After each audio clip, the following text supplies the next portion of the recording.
Well, Sky News has had exclusive access to one of the British Army's most secretive and elite units, the Pathfinders, on exercise in eastern Ukraine. Hundreds of British paratroopers have descended into Ukraine in the biggest parachute drop for decades, as a Ukrainian general told us tensions with Russia are worsening on the border.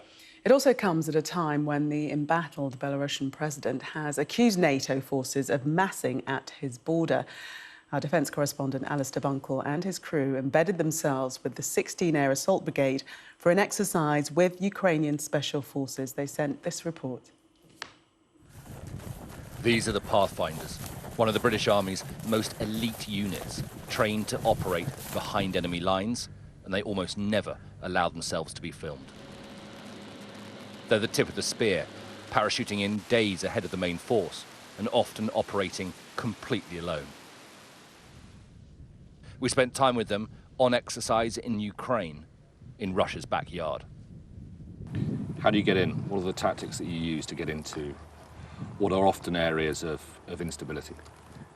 So, I mean, in the context of an airborne mission or an airborne operation like this, we would parachute ahead of the main body, either employing a high altitude, high opening jump or high altitude, low opening jump in order to covertly insert, most likely at night, in order to remain undetected from the enemy.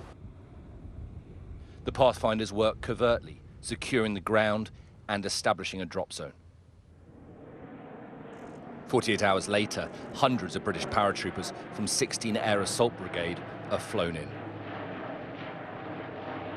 It is the largest British parachute drop in decades. They jump with Ukrainian airborne forces, creating an image that won't go unnoticed in Moscow. It is pretty tense, and that's why it's important, I think, that we've come here to show that we support this. Alexander Lukashenko, the president under pressure, has accused NATO of massing troops on Belarus's border. It is a distraction technique, a desperate attempt to cling on to power. But images like this of British paratroopers landing in Ukraine can be spun many ways. Alistair Bunkall, Sky News, in Ukraine.